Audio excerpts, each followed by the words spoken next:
Live ന്യൂസിലേക്ക് വിശദമായി കടക്കുന്നു. നീറ്റ് പരീക്ഷയിൽ ക്രമക്കേട് നടന്നുവെന്ന് സ്ഥിരീകരിച്ച് കേന്ദ്ര സർക്കാർ 2 പരീക്ഷാ കേന്ദ്രങ്ങളിൽ ക്രമക്കേട് നടന്നുവെന്ന് കേന്ദ്ര വിദ്യാഭ്യാസ മന്ത്രി ധർമ്മേന്ദ്ര പ്രധാൻ പറഞ്ഞു. വിഷയം കേന്ദ്ര സർക്കാർ ഗൗരവത്തിലെടുത്തിട്ടുണ്ടെന്നും കുറ്റക്കാരെ വെറുതെ വിടില്ലെന്നും കേന്ദ്രമന്ത്രി വ്യക്തമാക്കി. നിതിൻ അംബുജൻ നൽകും ഡൽഹിയിൽ നിന്നും ഏറ്റവും പുതിയ അപ്ഡേറ്റുകൾ. നിതിൻ, ഏറ്റവും കൂടുതൽ പേർക്ക് പ്രയാസമുണ്ടായ ആക്ഷേപമുയർന്നൊരു പരീക്ഷയായിരുന്നു ഇത്തവണത്തെ നീറ്റ്. അതിലിപ്പോൾ കേന്ദ്ര സർക്കാരിന്റെ ഭാഗത്തു നിന്നും ഒരു വിശദീകരണം വരുന്നു. നീറ്റിൽ ക്രമക്കേടുണ്ട് എന്ന് സമ്മതിക്കുന്നു കേന്ദ്ര സർക്കാർ. എന്താണ് ഇതിൽ വിദ്യാഭ്യാസ മന്ത്രി പറഞ്ഞത്? ഒപ്പം അടുത്ത പരീക്ഷാ നടത്തിപ്പ്, അതിന്റെ മറ്റു വിശദാംശങ്ങൾ എന്തൊക്കെയാണ്? പ്രജിൻ, നീറ്റ് പരീക്ഷാ ക്രമക്കേടുമായി ബന്ധപ്പെട്ട് ഗുരുതര ആരോപണങ്ങളാണ് വിദ്യാർത്ഥികളടക്കം ഉന്നയിച്ചത്. വലിയ പ്രതിഷേധവുമായി വിദ്യാർത്ഥികളടക്കം ഇപ്പോൾ രംഗത്തുണ്ട്. ഇതിനിടയിലാണ് ഇപ്പോൾ കേന്ദ്ര വിദ്യാഭ്യാസ മന്ത്രി ധർമ്മേന്ദ്ര പ്രധാൻ തന്നെ ഈ നീറ്റ് പരീക്ഷയിൽ ക്രമക്കേട് നടന്നിട്ടുണ്ടെന്ന് സംബന്ധിച്ച് രംഗത്ത് വന്നിരിക്കുന്നത്. വാർത്താ ഏജൻസിക്ക് നൽകിയ പ്രതികരണത്തിലാണ് മന്ത്രി ഇക്കാര്യം വ്യക്തമാക്കിയത്. 2 ഇടങ്ങളിൽ ക്രമക്കേട് നടന്ന വിവരം ലഭിച്ചിട്ടുണ്ടെന്നും ഇത് സംബന്ധിച്ച് അന്വേഷണം തുടരുകയാണെന്നും അദ്ദേഹം വ്യക്തമാക്കി. കാരണക്കാരായ എത്ര വലിയ ഉദ്യോഗസ്ഥനായാലും വെറുതെ വിടില്ലെന്നാണ് അദ്ദേഹം ഇപ്പോൾ അറിയിച്ചിരിക്കുന്നത്. അന്വേഷണം പുരോഗമിക്കുകയാണ്. അതിനുശേഷം തുടർ നടപടി സ്വീകരിക്കുമെന്നും അദ്ദേഹം ഇപ്പോൾ വ്യക്തമാക്കിയിട്ടുണ്ട്. ആദ്യമായാണ് കേന്ദ്ര സർക്കാർ നീറ്റ് പരീക്ഷയിൽ ക്രമക്കേട് നടന്നെന്ന് ഇപ്പോൾ സമ്മതിക്കുന്നത്. നേരത്തെ ഇതുമായി ബന്ധപ്പെട്ട് വിദ്യാർത്ഥികൾ കേന്ദ്രമന്ത്രിയെ കാണാൻ ശ്രമിച്ചിരുന്നു. പക്ഷെ അപ്പോഴൊന്നും തന്നെ മന്ത്രി അതിന് തയ്യാറായിരുന്നില്ല. പിന്നീട് വലിയ പ്രതിഷേധമുയർത്തി പോലീസിനെ ഉപയോഗിച്ച് ഈ പ്രതിഷേധക്കാരെ പിന്തിരിപ്പിക്കാൻ ശ്രമിച്ചെങ്കിലും മന്ത്രിയെ കാണാതെ പോകില്ലെന്ന് വ്യക്തമാക്കിയ ഘട്ടത്തിലാണ് പിന്നീട് മന്ത്രിക്ക് നിവേദനമടക്കം നൽകാൻ കഴിഞ്ഞിരുന്നത്. എന്തായാലും ഇപ്പോൾ ഈ വിഷയത്തിൽ കേന്ദ്രമന്ത്രി തന്നെ സമ്മതം ക്രമക്കേട് നടന്നിട്ടുണ്ടെന്ന് സംബന്ധിച്ച സാഹചര്യത്തിൽ എന്താകും തുടർ നടപടി എന്ന് ഇപ്പോൾ ഉറ്റുനോക്കുകയാണ്. കാരണം NTA ഉദ്യോഗസ്ഥർക്കെതിരെ അടക്കം ഗുരുതര ആരോപണങ്ങളെല്ലാം തന്നെ വിദ്യാർത്ഥികൾ ഉന്നയിച്ചിരുന്നു. ഒരുപക്ഷെ ആദ്യമായിട്ടാകും ഇത്തരത്തിൽ 1563 വിദ്യാർത്ഥികളിൽ ഏതാണ്ട് 67 വിദ്യാർത്ഥികൾക്കും മുഴുവൻ മാർക്ക് ലഭിച്ച ഒരു അസാധാരണ ഫലമുണ്ടായത്. ഈ ഒരു പശ്ചാത്തലത്തിൽ എന്ത് നടപടി സ്വീകരിക്കുമെന്ന കാര്യമാണ് ഇപ്പോൾ ഇനി അറിയേണ്ടത്. സ്വാഭാവികമായിട്ടും ഈ അന്വേഷണം പുരോഗമിക്കുന്ന ഘട്ടത്തിൽ അദ്ദേഹം കൂടുതൽ കാര്യങ്ങൾ വ്യക്തമാക്കാൻ തയ്യാറായിട്ടില്ല. ശക്തമായ നടപടി സ്വീകരിക്കുമെന്ന് ഞാനിപ്പോൾ മന്ത്രി വ്യക്തമാക്കിയിരിക്കുന്നത്. നിതിൻ അംബുജനാണ് ഡൽഹിയിൽ നിന്നും വിശദാംശങ്ങൾ നൽകിയത്. മെഡിക്കൽ UG പ്രവേശനത്തിനുള്ള നീറ്റ് പരീക്ഷ നിർത്തലാക്കണമെന്ന് ആവർത്തിച്ച് തമിഴ്നാട് മുഖ്യമന്ത്രി MK സ്റ്റാലിൻ. ഇത്തവണ പരീക്ഷയിൽ വ്യാപക ക്രമക്കേടും അഴിമതിയും നടന്നു. നീറ്റ് പരീക്ഷയിൽ തോറ്റ നിരവധി വിദ്യാർത്ഥികൾ തമിഴ്നാട്ടിൽ ആത്മഹത്യ ചെയ്തുവെന്നും MK സ്റ്റാലിൻ ചൂണ്ടിക്കാട്ടുന്നു. മനേഷ് മൂർത്തി നൽകും ചെന്നൈയിൽ നിന്നും അതിന്റെ കൂടുതൽ വിവരങ്ങൾ. മനേഷ്, നേരത്തെയും സ്റ്റാലിൻ ഈ ആവശ്യം ഉന്നയിച്ചിരുന്നു. ഇതിപ്പോൾ കൂടുതൽ കടുപ്പിച്ച ഭാഷയിലാണ് സ്റ്റാലിന്റെ വിമർശനം. ഒപ്പം തന്നെ ഈ പരീക്ഷ നിർത്തലാക്കണമെന്നുകൂടി ആവശ്യപ്പെടുന്നു. എന്താണ് സാഹചര്യം? മറ്റു വിവരങ്ങൾ എന്തൊക്കെ? പ്രജിൻ, നീറ്റ് സംവിധാനം നടപ്പിലാക്കിയ ആ സമയം മുതൽ തന്നെ തമിഴ്നാട് നീറ്റിൽ നിന്നും ഒരു എക്സംഷൻ ആവശ്യപ്പെട്ടിരുന്നതാണ്. മാത്രമല്ല, നീറ്റ് പരീക്ഷ റദ്ദാക്കണമെന്നുള്ള ആവശ്യം ഏറെ കാലങ്ങളായി തമിഴ്നാട് ഉന്നയിക്കുകയും ചെയ്തിട്ടുണ്ട്. ഇതുമായി ബന്ധപ്പെട്ട് കോടതി വ്യവഹാരങ്ങളിലേക്ക് ഉൾപ്പെടെ തമിഴ്നാട് സർക്കാർ കടക്കുകയും ചെയ്തിരുന്നു. നമുക്കറിയാം, അരിയല്ലൂരിലെ അനിത ഉൾപ്പെടെയുള്ള നിരവധി വിദ്യാർത്ഥികൾ ഈ നീറ്റ് പരീക്ഷയിൽ പരാജയപ്പെട്ടതിനെ തുടർന്ന് അല്ലെങ്കിൽ നീറ്റ് പരീക്ഷയോടുള്ള ഭയം കൊണ്ടൊക്കെ ആത്മഹത്യ ചെയ്യുന്ന ഒരു സമീപനമൊക്കെ തമിഴ്നാട്ടിൽ ഉണ്ടായിരുന്നു. ഈ എല്ലാ സാഹചര്യങ്ങളിലും നീറ്റ് പരീക്ഷ നടക്കുകയും ചെയ്തിട്ടുണ്ട്. പക്ഷെ ഈ ഒരു ഘട്ടം, അതായത് വലിയ തോതിലുള്ള ക്രമക്കേട്, അഴിമതി ഉൾപ്പെടെ, അതായത് പണം നൽകിയിട്ടുള്ള അഴിമതി ഉൾപ്പെടെയുള്ള കാര്യങ്ങൾ ഈ ഒരു പരീക്ഷയിൽ നടന്നിട്ടുണ്ട് എന്നുള്ളതാണ് MK സ്റ്റാലിൻ ആരോപിക്കുന്നത്. അത് ഗുജറാത്ത് പോലീസ് ഇതുമായി ബന്ധപ്പെട്ട് കേസെടുക്കുകയും ഒക്കെ ചെയ്തിട്ടുണ്ട് എന്നും അദ്ദേഹത്തിന്റെ ട്വീറ്റിൽ എക്സിൽ പോസ്റ്റ് ചെയ്ത ഒരു പ്രസ്താവനയിൽ അദ്ദേഹം പറയുകയും ചെയ്തിട്ടുണ്ട്. എന്തായാലും തമിഴ്നാട് നേരത്തെ മുതൽ തന്നെ ആവശ്യപ്പെട്ടിരുന്നത് പോലെ നീറ്റ് പരീക്ഷ റദ്ദാക്കണം. വിദ്യാർത്ഥികളുടെ ഭാവി അതാണ് ഏറ്റവും പ്രധാനം. വിദ്യാർത്ഥി വിരുദ്ധമാണ്, സാമൂഹിക വിരുദ്ധമാണ് ഈ പറഞ്ഞ ഒരു നീറ്റ് പരീക്ഷ എന്ന് പറയുന്നത്. സാമൂഹിക വിരുദ്ധമാണ്, വിദ്യാർത്ഥി വിരുദ്ധമാണ്, സാമൂഹിക നീതിക്കെതിരാണ് തുടങ്ങിയ കാര്യങ്ങളെല്ലാം തന്നെ ആ പോസ്റ്റിൽ കൃത്യമായി പറയുന്നുണ്ട്. എന്തായാലും കുറച്ചുകൂടി ഭാഷ കടുപ്പിക്കുന്നു തമിഴ്നാട് മുഖ്യമന്ത്രി എന്നുള്ളതാണ് ഏറ്റവും പ്രധാനപ്പെട്ട കാര്യം. നേരത്തെയൊക്കെ നീറ്റ് പരീക്ഷ റദ്ദാക്കണം എന്ന് ആവശ്യപ്പെട്ടുകൊണ്ട് നിരവധി തവണ കത്തുകൾ അയക്കുകയും കേസുകൾ നൽകുകയും കോടതിയിലേക്ക് പോവുകയും ഒക്കെ ചെയ്തിരുന്നു. പക്ഷെ എന്തായാലും ഇത്തവണ ഈ ഒരു ക്രമക്കേട് കൂടി കണ്ടെത്തിയ ഒരു സാഹചര്യത്തിൽ കുറച്ചുകൂടി കടുപ്പിക്കുകയാണ് ഭാഷ MK സ്റ്റാലിൻ. ശരി, മനീഷ് മൂർത്തിയാണ് ചെന്നൈയിൽ നിന്നും വിശദാംശങ്ങൾ നൽകിയത്. വിവാദമായ കാഫർ സ്ക്രീൻഷോട്ട് മുൻ MLA KK ലതിക ഫേസ്ബുക്കിൽ നിന്ന് പിൻവലിച്ചു. പിന്നാലെ അക്കൗണ്ട് ലോക്കും ചെയ്തു. മിഥില ബാലൻ നൽകും കോഴിക്കോട് നിന്നും അതിന്റെ വിശദാംശങ്ങൾ. മിഥില, നേരത്തെ തന്നെ ഈ കാഫർ സ്ക്രീൻഷോട്ടുമായി ബന്ധപ്പെട്ടുകൊണ്ട് അത് പ്രചരിപ്പിച്ചത് നേരത്തെ ആരോപണ വിധേയനായ ആളല്ല എന്ന വാർത്ത, അത് ആ റിപ്പോർട്ട്, പോലീസിന്റെ റിപ്പോർട്ട് പുറത്തു വന്നിരുന്നു. അതിന് പിന്നാലെ ഇനിയിപ്പോൾ മറ്റ് ന്യായീകരണങ്ങളില്ല. ആ പോസ്റ്റ് പിൻവലിക്കുക എന്നത് മാത്രമാണ് പ്രചരിപ്പിച്ചവർക്കുള്ള മുന്നിലെ വഴി. അതിന്റെ ഭാഗമായിട്ട് തന്നെയല്ലേ ഇപ്പോൾ ഈ പോസ്റ്റ് പിൻവലിച്ചത്? ഇപ്പോൾ അക്കൗണ്ട് ലോക്കും ചെയ്തിരിക്കുന്നു. എന്താണ് അതിന്റെ വിശദാംശങ്ങൾ? തീർച്ചയായും ബ്രിജിൻ അങ്ങനെ തന്നെയാണ് കരുതേണ്ടത്. കാരണം ഈ ഒരു പോലീസ് റിപ്പോർട്ട് ഹൈക്കോടതിയിൽ നൽകിയതിന് പിന്നാലെ ഈ വിഷയത്തിൽ UDF പ്രതിഷേധം ശക്തമാക്കിയിട്ടുണ്ട്. UDFന്റെ കോൺഗ്രസിന്റെ പ്രധാനപ്പെട്ട ഒരു ആവശ്യം എന്നത് ഈ ഒരു സ്ക്രീൻഷോട്ട് ആദ്യം പ്രചരിപ്പിച്ചിരുന്നത് അമ്പാടിമുക്ക് സഖാക്കൾ എന്ന ഒരു ഇതിലൂടെയായിരുന്നു. പിന്നീട് KK ലതിക ഒരു ഫേസ്ബുക്കിലും ഇതുണ്ടായി. ഇത് രണ്ടും ഇതുവരെ നീക്കം ചെയ്തിട്ടുണ്ടായിരുന്നില്ല. എന്തുകൊണ്ട് ഇത് നീക്കം ചെയ്യുന്നില്ല എന്ന ഒരു മറുചോദ്യം UDF ചോദിച്ചിട്ടുണ്ടായിരുന്നു. ഈ ഒരു സാഹചര്യത്തിൽ കൂടി പ്രത്യേകിച്ച് ആരോപണ വിധേയനായ ഈ മുഹമ്മദ് കാസിം പ്രഥമനിഷ്ഠ കുറ്റക്കാരനല്ല എന്ന് പോലീസ് റിപ്പോർട്ട് കൊടുത്ത സാഹചര്യത്തിൽ കൂടിയാണ് ഈ വിഷയം ഒന്നുകൂടി ശക്തമാക്കാൻ UDF തീരുമാനിച്ചിട്ടുള്ളത്. പ്രധാനപ്പെട്ട ഒരു ആവശ്യം എന്നത് KK ലതിക ഒപ്പം തന്നെ ഈ സ്ക്രീൻഷോട്ട് പ്രചരിപ്പിച്ചവർ അവരെല്ലാം അറസ്റ്റ് ചെയ്യണം എന്നൊരു ആവശ്യമാണ് മുന്നോട്ട് വെച്ചിട്ടുള്ളത്. ഇത്തരത്തിൽ പ്രതിഷേധ പരിപാടിയുമായി കോൺഗ്രസും UDFും മുന്നോട്ട് പോകാൻ തീരുമാനിച്ചിട്ടുണ്ട്. പോലീസ് ഇനിയും നിഷ്ക്രിയമാവുകയാണെങ്കിൽ ഹൈക്കോടതിയിൽ വീണ്ടും സമീപിക്കാനും UDF നേതൃത്വം തീരുമാനിച്ചിട്ടുണ്ട്. ഇത്തരം സാഹചര്യങ്ങൾ കണക്കിലെടുത്ത് തന്നെ വേണം ഇന്നിപ്പോൾ KK ലതികയുടെ ഫേസ്ബുക്കിൽ നിന്നും ഈ ഒരു പോസ്റ്റ് ഡിലീറ്റ് ചെയ്തിട്ടുള്ളത്. മാത്രമല്ല ഈ ഫേസ്ബുക്ക് അക്കൗണ്ട് ലോക്ക് ചെയ്യുകയും ചെയ്തിട്ടുണ്ട്. പ്രജിൻ. ശരി, മിഥില ബാലനാണ് വിശദാംശങ്ങൾ നൽകിയത് കോഴിക്കോട് നിന്നും. Welcome back. ലൈവ് ന്യൂസ് തുടരുന്നു. അടുത്ത വാർത്തയിലേക്ക്. തിരുവനന്തപുരം തുമ്പയിലെ വ്യാജ പാസ്പോർട്ട് കേസിൽ പോലീസ് ഉദ്യോഗസ്ഥനെ പ്രതി ചേർത്തു. തുമ്പ സ്റ്റേഷനിലെ സീനിയർ CPO അൻസിൽ അസീസാണ് പ്രതി. ഉടൻ അറസ്റ്റ് രേഖപ്പെടുത്തിയേക്കും. ഇയാളെ ഇന്നലെ സർവീസിൽ നിന്ന് സസ്പെൻഡ് ചെയ്തിരുന്നു. ഷഫീദ് റാവുത്തർ നൽകും തിരുവനന്തപുരത്ത് നിന്നും കൂടുതൽ വിവരങ്ങൾ. ഷഫീദ്, ഈ തട്ടിപ്പിൽ, ഈ വ്യാജ പാസ്പോർട്ട് നിർമ്മാണ കേസിൽ എങ്ങനെയാണ് ഈ CPOന്റെ പങ്ക്? എന്താണ് മറ്റു വിശദാംശങ്ങൾ? ശ്രീകാര്യം പോലീസ് സ്റ്റേഷനിലെ റൌഡി ലിസ്റ്റിൽപ്പെട്ട ആളുടെ അപേക്ഷ തുമ്പ പോലീസ് സ്റ്റേഷനിൽ എത്തിയതോടെയാണ് വ്യാജ പാസ്പോർട്ടുകളുടെ ചുരുളഴിഞ്ഞത്. സംശയം തോന്നിയ തുമ്പ പോലീസ് അപേക്ഷയ്ക്കൊപ്പം ഉണ്ടായിരുന്ന ID കാർഡ് ഇലക്ഷൻ കമ്മീഷൻ അയച്ചു. ID വ്യാജമെന്ന് തെളിഞ്ഞതോടെ കൂടുതൽ അന്വേഷണത്തിലേക്ക് പോലീസ് കടന്നു. ഈ ക്രമക്കേടുകൾ അത്രയും നടന്നത്, അതായത് വ്യാജ പാസ്പോർട്ടുകൾ അനുവദിച്ചടക്കമുള്ള മുഴുവൻ ക്രമക്കേടുകളും നടന്നത് തുമ്പ സ്റ്റേഷനിലെ സസ്പെൻഷനിലായ CPO ന്റെ ഒത്താശയോടെയാണ് എന്നുള്ളതാണ് പോലീസിന്റെ കണ്ടെത്തൽ. വ്യാജരേഖകൾ നിർമ്മിച്ചതുൾപ്പെടെ CPO അൻസിലിന് അറിയാമായിരുന്നു. സ്റ്റേഷനിലെത്തുന്ന പാസ്പോർട്ട് അപേക്ഷകളിലും അൻസിൽ ഇടപെട്ടു. വെരിഫിക്കേഷൻ പരിശോധനകളില്ലാതെ നടത്തി. മാത്രവുമല്ല, തുമ്പ സ്റ്റേഷനിലെ 20 അപേക്ഷകളിൽ 13 എണ്ണത്തിലും അൻസിലിന്റെ ഇടപെടൽ അതുമായി ബന്ധപ്പെട്ട് പോലീസ് സ്ഥിരീകരിച്ചിട്ടുണ്ട്. വ്യാജ പാസ്പോർട്ടിന് തുമ്പ സ്റ്റേഷൻ പരിധിയിൽ മേൽവിലാസം ഉണ്ടാക്കിയെന്നും കണ്ടെത്തലുണ്ട്. വ്യാജ ID കാർഡുകൾ നിർമ്മിച്ചത് മണക്കാട് സ്വദേശി കമലേഷാണ്. മാത്രവുമല്ല, മറ്റ് രണ്ടുപേരെ കൂടി ഇതുമായി ബന്ധപ്പെട്ട് പോലീസ് കസ്റ്റഡിയിലെടുത്തു. നിലവിൽ ഇപ്പോൾ വർക്കല സ്വദേശിയായിട്ടുള്ള സുനിൽകുമാർ, ഇയാൾ ഈ വ്യാജ പാസ്പോർട്ട് നാളെ എത്തിച്ചു കൊടുത്ത ആളാണ്. കൂടാതെ ഒരു മണ്ണന്തല സ്വദേശി എഡ്വേർഡ്, രണ്ടുപേരുടെയും അറസ്റ്റ് പോലീസ് രേഖപ്പെടുത്തി. മാത്രമല്ല, അൻസിലിനെ ഇതുമായി ബന്ധപ്പെട്ട് ഇപ്പോൾ പ്രതി ചേർത്തിട്ടുണ്ട്. അൻസിലിനെ ഉടൻ അറസ്റ്റ് ചെയ്യുമെന്നാണ് പോലീസ് ഇപ്പോൾ പറയുന്ന കാര്യം. ഇയാൾ നിരീക്ഷണത്തിലാണെന്നും പോലീസ് അറിയിക്കുന്നുണ്ട്. പ്രജിൻ. ഷഫീദ് റാവുത്തറാണ് വിവരങ്ങൾ നൽകിയത്.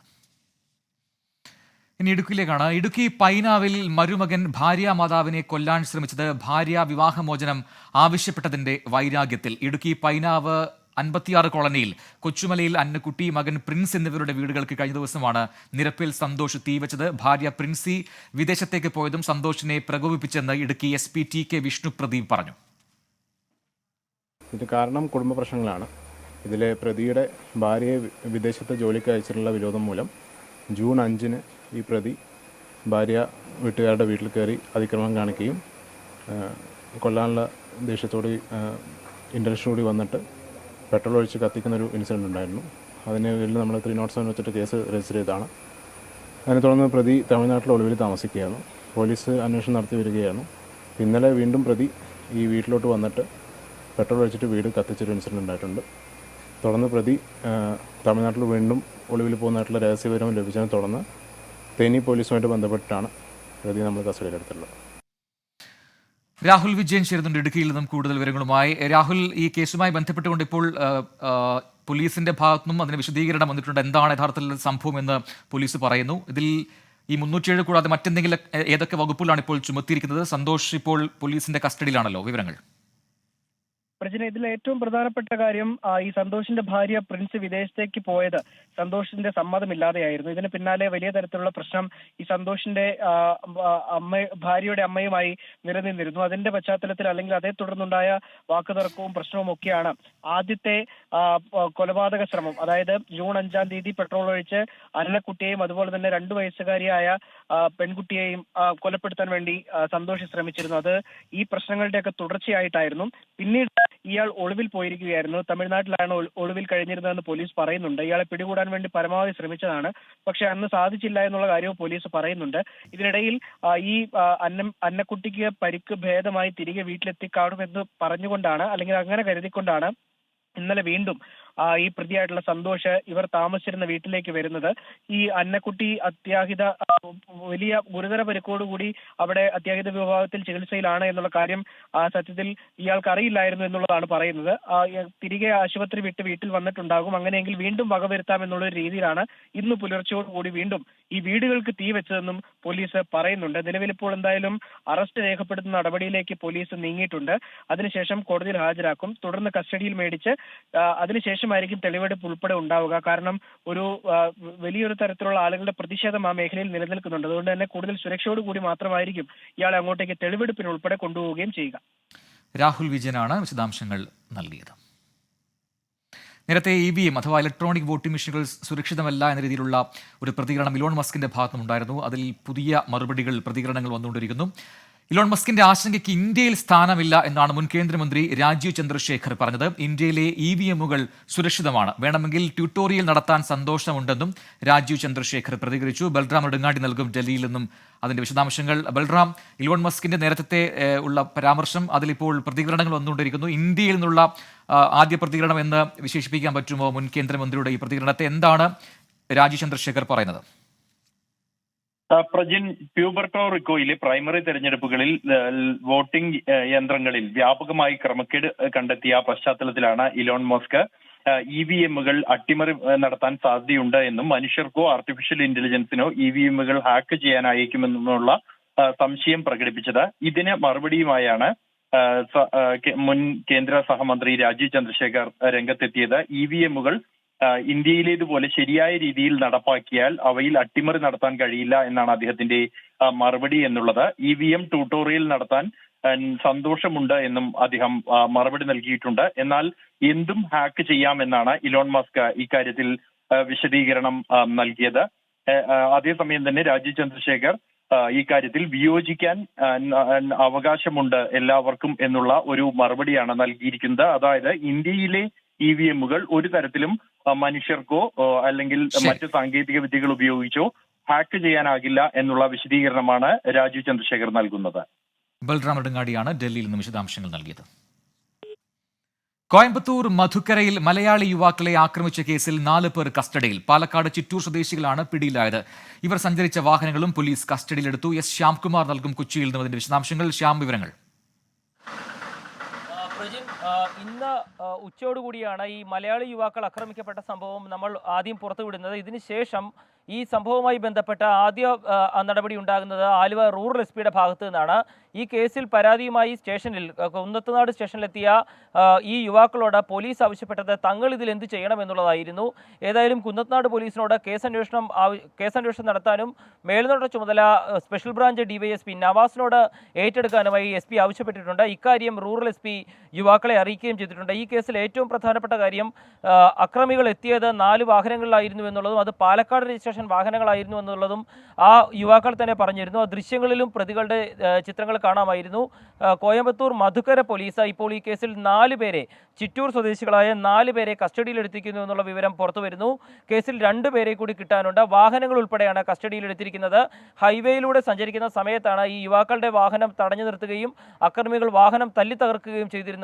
അവിടെ നിന്ന് മറ്റു വാഹനങ്ങൾ ഇടിച്ച് തെറിപ്പിച്ച ശേഷമാണ് ഈ യുവാക്കൾ രക്ഷപ്പെട്ടത്. ഈ സംഭവത്തിലാണ് ഇപ്പോൾ തുടർ നടപടികൾ ഉണ്ടാകുന്നത്. എസ് ശ്യാംകുമാറാണ് കൊച്ചിയിൽ നിന്ന് വിശദാംശങ്ങൾ നൽകിയത്. തിരികെ വാർത്തകളിലേക്ക്. പത്തനംതിട്ട കോന്നി അതിരിങ്കൽ മുറ്റാക്കുഴിയിൽ ക്രെയിൻ മറിഞ്ഞ് 3 പേർക്ക് പരിക്ക്. മറ്റൊരു വാഹനത്തിന് സൈഡ് കൊടുക്കുമ്പോൾ ക്രെയിൻ താഴ്ചയിലേക്ക് മറിയുകയായിരുന്നു. ക്യാബിൻ വെട്ടിപ്പൊളിച്ചാണ് ഡ്രൈവറെ ഉൾപ്പെടെ പുറത്തെടുത്തത്. ശ്രീ ശിവകുമാരൻ നൽകും പത്തനംതിട്ടയിൽ നിന്നും വിവരങ്ങൾ. ശ്രീത്ത്, എപ്പോഴായിരുന്നു ഈ അപകടം? എന്താണ് സംഭവിച്ചത്? ഉച്ചയ്ക്ക് 1 മണിയോടുകൂടിയായിരുന്നു പ്രജിന് ഇത്തരത്തിൽ അപകടം നടന്നതായി വിവരം ലഭിക്കുന്നത്. ഈ ഒരു വഴിയിൽ അപ്പുറത്തെ മേഖലയിലേക്ക് മറ്റൊരു വാഹനത്തിന് സൈഡ് കൊടുക്കുകയായിരുന്നു. ആ സമയത്താണ് 3 പേരായിരുന്നു ഈ ക്രെയിനിൽ ഉണ്ടായിരുന്നത് എന്നാണ് മനസ്സിലാക്കുന്നത്. തൊട്ടടുത്തൊരു താഴ്ചയിലേക്ക് മറിയുകയായിരുന്നു. കുറച്ചുകൂടി താഴോട്ട് പോയി കഴിഞ്ഞാൽ ഒരുപക്ഷെ വലിയ അപകടം തന്നെ ഉണ്ടാവുമായിരുന്നു. എന്തായാലും നാട്ടുകാരും അതുപോലെ തന്നെ ഫയർഫോഴ്സും അടക്കമുള്ള ആളുകൾ സ്ഥലത്തെത്തിയാണ് ഇത്തരത്തിൽ ഒരു രക്ഷാപ്രവർത്തനം നടത്തിയിട്ടുള്ളത്. 3 പേർക്ക് പരിക്കേറ്റുണ്ട്. ആ പരിക്കേറ്റവരുടെ വിവരങ്ങൾ എന്തായാലും പൂർണ്ണമായി നമുക്ക് ലഭിച്ചിട്ടില്ല. ഇവരെ 2 പേരെ കോന്നിയിലെ മെഡിക്കൽ കോളേജ് ആശുപത്രിയിലും ഒരാളെ കൃത്യമായ രീതിയിൽ പത്തനംതിട്ടയിലെ സ്വകാര്യ ആശുപത്രിയിലും പ്രവേശിപ്പിച്ചു എന്നൊരു പ്രാഥമിക വിവരം ലഭിക്കുന്നുണ്ട്. ഇവരുടെ 2 പേരുടെ പരിക്ക് ഗുരുതരമല്ല. ഒരാൾക്ക് ചെറിയ തോതിൽ കാലിന് പൊട്ടലുണ്ടോയെന്നൊരു സംശയമുണ്ട് എന്നാണ് പറയുന്നത്. എന്തായാലും വിദഗ്ധ പരിശോധനയ്ക്കായാണ് പത്തനംതിട്ടയിലെ സ്വകാര്യ ആശുപത്രിയിലേക്ക് എത്തിച്ചിട്ടുള്ളത്. ക്രെയിൻ എന്തായാലും ഇപ്പോൾ മാറ്റിയിട്ടുണ്ട്. പ്രജിൻ. ശരി, ശ്രീകുമാറിനാണ് പത്തനംതിട്ടയിൽ നിന്ന് വിശദാംശങ്ങൾ നൽകിയത്. തൃത്താലയിൽ വാഹന പരിശോധനയ്ക്കിടെ SIയെ ഇടിച്ചു കടന്നു കളഞ്ഞ കേസിലെ പ്രതി കസ്റ്റഡിയിൽ. ഞാങ്ങാട്ടി സ്വദേശി അലൻ അഭിലാഷാണ് പിടിയിലായത്. പരിക്കേറ്റ ഗ്രേഡ് SI ചികിത്സയിലാണ്. നിഖിൽ പ്രമേഷ് നൽകും പാലക്കാട് നിന്നും വിവരങ്ങൾ. നിഖിൽ, എവിടെ നിന്നാണ് ഈ അലനെ പിടികൂടിയത്? എന്താണ് ഇയാൾ ഇങ്ങനെ പോകാൻ കാരണം? അതൊക്കെ ഇപ്പോൾ വ്യക്തമായിട്ടുണ്ടോ? പ്രജിൻ, പട്ടാമ്പിയിൽ നിന്നാണ് ഈ പ്രതി പിടിയിലാകുന്നത്. ഇന്നലെ രാത്രി ഏതാണ്ട് 10 മണിയോട് കൂടിയായിരുന്നു ഈ സംഭവം നടക്കുന്നത്. വെള്ളിയാങ്കൽ പുഴയുടെ സമീപത്ത് വാഹന പരിശോധന നടത്തി നൈറ്റ് പെട്രോളിംഗ് നടത്തിക്കൊണ്ടിരിക്കുന്നതിനിടയിലാണ് ഒരു വാഹനം, ഒരു കാറ്, പോളോ വോക്സ്വാഗൺ കാറ് ഒഴിഞ്ഞയിടത്ത് നിർത്തിയിട്ട നിലയിൽ കാണുന്നത്. ഗ്രേഡ് SI ശശിയുടെ നേതൃത്വത്തിലുള്ള സംഘം, ശശികുമാറിന്റെ നേതൃത്വത്തിലുള്ള സംഘം ഈ കാറിന് അടുത്തേക്ക് എത്തുമ്പോഴേക്കും ഈ യുവാക്കൾ ഓടി ഈ കാറിലേക്ക് എത്തുന്നു. പൊടുന്നനെ തന്നെ അവർ അവിടെ നിന്ന് കടന്നു കളയാൻ ശ്രമിക്കുകയാണ്.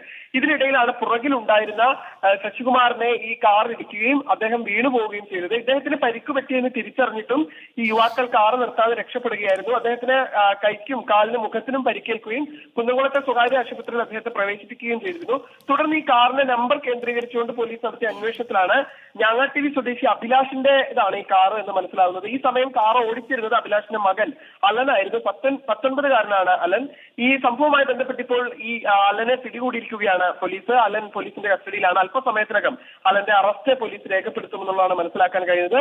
ഈ അപകട സമയത്ത് കൂടെ ഉണ്ടായിരുന്ന ഒറ്റപ്പാലം സ്വദേശിയായിട്ടുള്ള അജീഷിനെയും കസ്റ്റഡിയിൽ എടുത്തിട്ടുണ്ട്. മറ്റു 2 പേർക്ക് വേണ്ടിയുള്ള അന്വേഷണം ഇതിനോടകം തന്നെ പോലീസ് ഊർജിതമാക്കിയിട്ടുമുണ്ട്. ഈ യുവാക്കൾ എന്തിനാണ് ഈ അസമയത്ത് അവിടെ ഒത്തുകൂടിയത് എന്നത് അടക്കമുള്ള കാര്യങ്ങളിൽ ഇനി വ്യക്തത കൈവരേണ്ടതുണ്ട്. അതിനുവേണ്ടിയുള്ള അന്വേഷണം പോലീസ് ഊർജിതമാക്കിയിട്ടുമുണ്ട്. പ്രതി. ശരി, നിഖിൽ പ്രമേഷാണ് പാലക്കാട് നിന്നും വിവരങ്ങൾ നൽകിയത്. തൃശൂരിൽ ഇന്ന് പുലർച്ചെയുണ്ടായ ഭൂചലനത്തിൽ ഞെട്ടി കൊമ്പനാനയും. ആന ഞെട്ടിയുണരുന്ന CCTV ദൃശ്യം പുറത്തുവന്നു.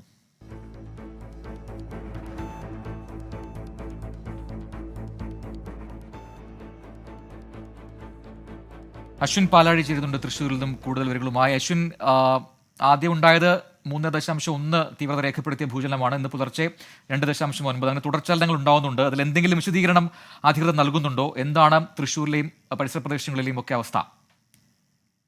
പ്രജിൻ, തുടർ ഭൂചലനങ്ങൾ ഉണ്ടാകുന്നതിന്റെ പശ്ചാത്തലത്തിൽ ജില്ലാ ഭരണകൂടത്തിന്റെ അടിയന്തര യോഗം ഇപ്പോൾ കളക്ടറേറ്റിൽ നടന്നുകൊണ്ടിരിക്കുകയാണ്. ജില്ലാ കളക്ടർ അടക്കം ഈ യോഗത്തിൽ പങ്കെടുക്കുന്നുണ്ട്.